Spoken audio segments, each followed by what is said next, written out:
Hello friends, welcome from near Kramatorsk. Check out this beautiful piece beside me. It's called the Orto Melara. It's Italian and it's used here a lot, especially during the Battle of Barmouth. Let's look around the piece.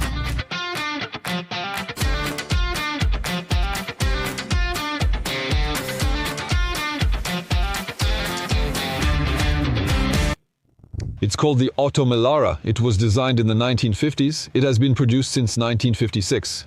That's why it's called the Mod 56, and that's still its name today. It was perfect from the start, so it kept that name. It's sea cannon with a 105 mm caliber. It can hit targets up to 10 kilometers away. It was produced in 2,500 units for dozens of countries. Australia, New Zealand, Argentina, Venezuela, France, Spain. All the countries, of course, are going to use it. And it was designed to be very lightweight, very easy to deploy, meaning it weighs less than a ton. It can be divided into 12 pieces that can be carried on the backs of mules. That was the goal. It was mountain artillery. But since it's very light, it also means it could be deployed by helicopters, usually moved in a simple pickup truck, but today, due to a shortage, they used a big truck instead.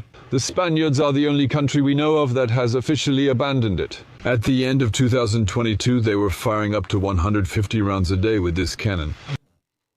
That's a significant level of accuracy, as it took just 2 or 3 shots to hit a precise target. Drones provide targeting by observing and supplying position information. They'll fire, they'll adjust, only twice. So at the beginning of the war, for example, during the Battle of Barmouth, they would fire up to 60 rounds a day. Those were major assaults with non-stop shelling. Now the Russians have fewer resources. Now they form groups of 2, 3 or 5 people, more mobile. So it's a matter of speed. The faster they move, the less chance we have to hit them with artillery. That's why FPVs have become so important as well. And they're used a lot against vehicles that are either stationary or in fixed positions. It has an elevation which will be set, though you can't actually see it. These systems here, you can turn it to the right and left, and here you can raise it. And what's specific to this part? A negative elevation. We can go down to -6 degrees, we're on a hill, and can use direct fire. I don't need to spell it out for you, but obviously this is what we call towed artillery as opposed to self-propelled artillery. You have the Caesar cannon, the M109 and many others. And the equivalents on the Soviet side, and therefore Russian and Ukrainian. For example, there's the D-30, which is also highly regarded.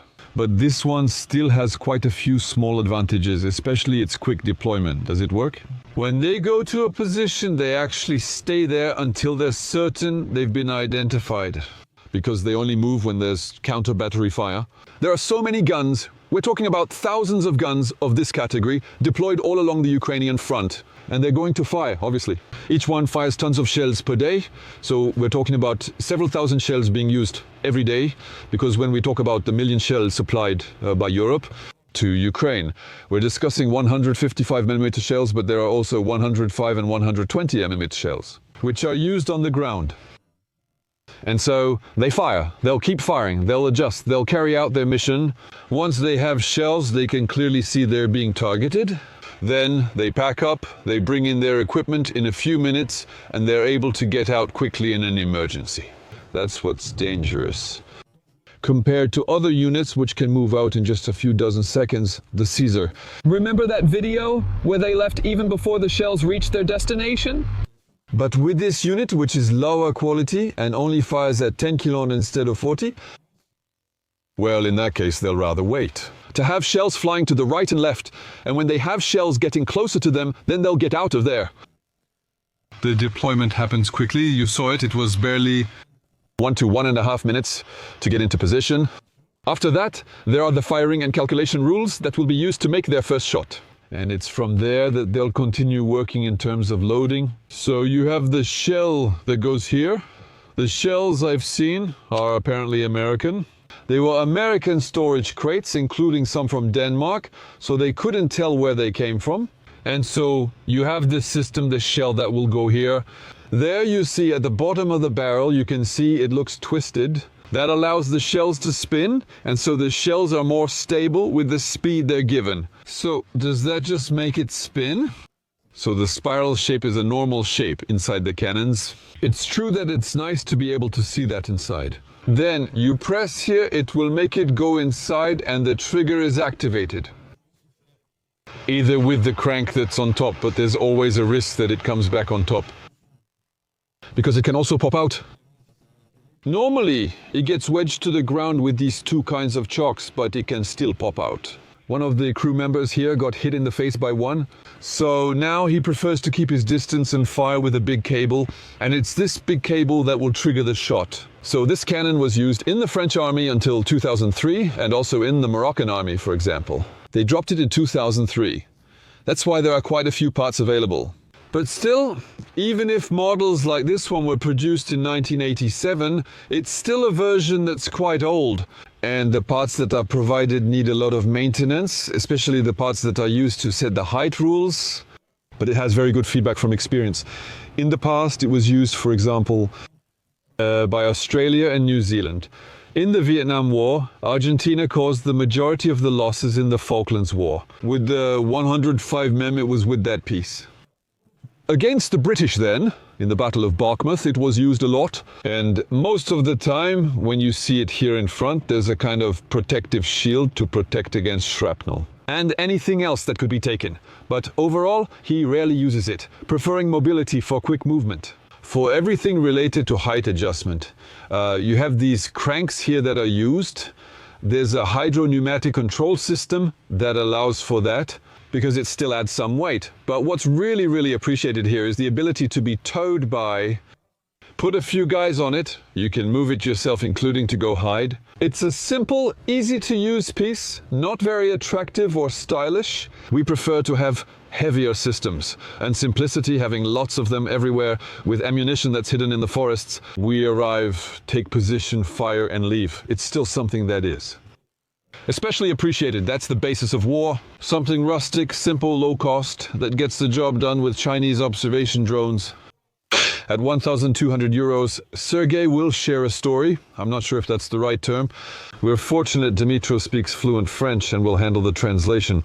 What did you do with this great piece? This cannon is used to destroy invaders. We mainly work with this cannon against Russian infantry. But sometimes we can also target heavy equipment to scare them less. It's small, it's easy to handle, it's portable, so with it you could say we're snipers. Artillery. When our drone pilots see the target, we set it up and work on the target. Is it in a few minutes? 2-3 minutes and it's ready. The first shot takes 3 minutes and afterwards we correct it. The last time you went on a mission, how long ago was that? A few days ago. A few days, and were you useful? Was it? Like every day here, it's the routine. There were Russian assaults, there are a lot of them, we call those meat assaults. And our role is to stop them and hold them back so they don't reach our positions.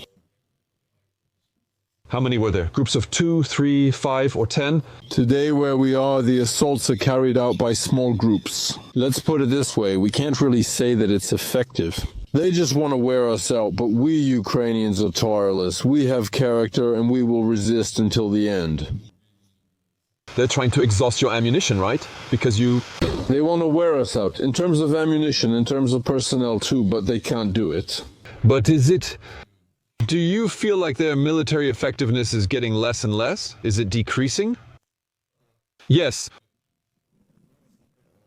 Their effectiveness is decreasing. But before, for example, they used to launch assaults with large groups, with a lot of personnel at once. And for us, it was actually great. For us, it's like a good croissant. Because we use fewer shells and we hit more targets.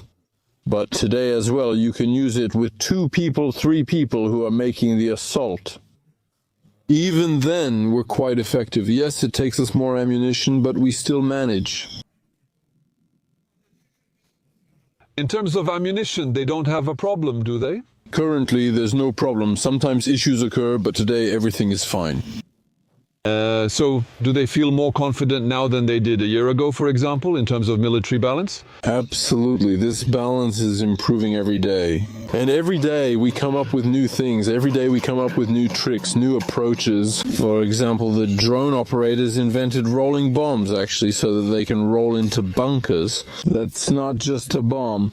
You don't just drop it on something, but it can roll like a ball. It gets into Russian bunkers. That's another new thing.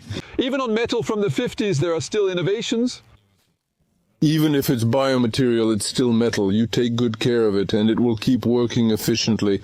And we made inventions on this cannon too. For example, we created a system to illuminate the panorama for the gunner of this cannon. That way he could see the overall landscape better. So absolutely, we have to be efficient. And actually the goal is to break through the... Glory to Ukraine, glory to the heroes. That's just a second of an hour. Do you speak English? So maybe for 1 minute, burn Moscow. Again, yes, I understand. How is it translated? Let's burn Moscow again. Definitely. With Napoleon.